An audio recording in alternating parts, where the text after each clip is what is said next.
আসসালামু আলাইকুম আমার প্রিয় ভিউয়ার্স, আপনারা কেমন আছেন? আমরা তো আলহামদুলিল্লাহ ভালো আছি।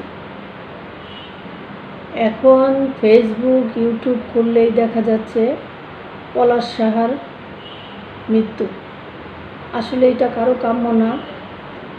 আমি এতদিন যে সিনেমা নাটকে দেখেছি শাশুড়িদের যে একটা চিত্র, সেটা বাস্তবে উঠে এসেছে। আর এটা প্রত্যেকেরই জীবনেই এরকম ঘটনা ঘটে, কিন্তু প্রকাশ পায় না।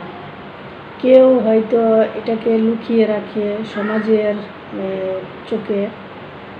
আর এটা ত্রিভুজ প্রেমের ছবির মতো, মানে সিনেমা যখন হয় ত্রিভুজ প্রেমের একজনের মৃত্যু হয়, এইখানে মা ছেলেকে ভালোবাসে, ছেলে মাকে ভালোবাসে, বউ হাজব্যান্ডকে ভালোবাসে, হাজব্যান্ড বউকে ভালোবাসে। একজনের মৃত্যু ছাড়া এটার যেন কোনো সমাধান নেই সিনেমার মতো কাহিনী। তো আসলে মাকে রাখবে না বউকে রাখবে, না বউকে ছেড়ে দিবে, কাকে ছাড়বে কাকে ধরবে, সেই জন্য সে মৃত্যুর পথ হয়তো বেছে নিয়েছে, যদিও আমরা জানি না।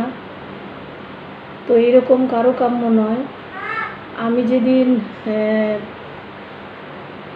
বুঝতে পারি যে আমিও একদিন শাশুড়ি হব, সেদিন আমার স্বপ্ন ছিল যদি আমার ছেলে হয়, আমি আমার ছেলের বউকে এত সুন্দর করে রাখবো, মেয়ের চেয়েও আদর করে রাখবো। কিন্তু আমার ছেলের বউকে এমনভাবে রাখবো যে কোনো দিন যেন কোনো অভিযোগ না ওঠে। সেই জন্যই হয়তো আল্লাহ আমাকে ছেলে দান করেন নাই, কারণ আল্লাহ হয়তো চেয়েছেন যে আমি যেহেতু এই আশাটা করেই ফেলেছি যে আমি একদিন শাশুড়ি হব আর আমার ছেলের বউকে অনেক যত্নে রাখবো, সেই জন্যই আমাকে আল্লাহ ছেলে হয়তো দেন নাই। কিন্তু যাদের ছেলে আছে, যারা শাশুড়ি হবেন, সবাইকে একটা কথা বলি, একটা মেয়ে সমস্ত কিছু ছেড়ে আসে শুধু খালি স্বামীর দিকে চেয়ে। সেই পরিবারটা যদি ভালো না হয়, সেখানে টিকাটা মেয়ের জন্য অনেক কষ্টের, অনেক কষ্টের। আর প্রত্যেকটা মেয়েই চায় বাবার বাড়ি ছেড়ে যেন শ্বশুর বাড়িতে শান্তিতে থাকে।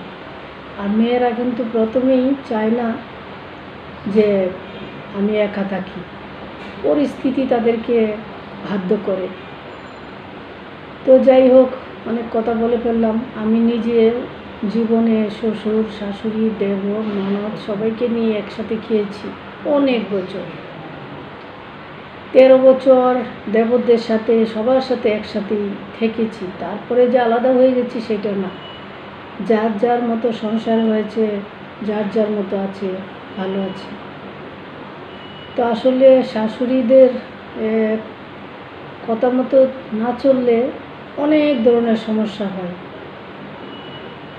আর আমি কোনোদিনও চাই নাই যে আমার শাশুড়ি জীবিত থাকতে আমি কোনোদিন আলাদা হই। আসলে মেয়েরা মানিয়ে নিতে জানে, কিন্তু অনেক মেয়ে হয়তো মানিয়ে নিতে নিতে অধৈর্য হয়ে পড়ে, হয়তো সংসার তখন ভেঙে যায়। কিন্তু পলাশ সাহা নিজেই সহ্য করতে পারে নাই। এটা খুবই দুঃখজনক ঘটনা। এরকম দুঃখ কারো জীবনে, মেয়েটা বিধবা হয়ে গেছে, কারো জীবনে না হোক। আল্লাহ সবাইকে ভালো রাখুন, সুস্থ রাখুন। আজকের মতো এখানেই শেষ করলাম। আল্লাহ হাফেজ।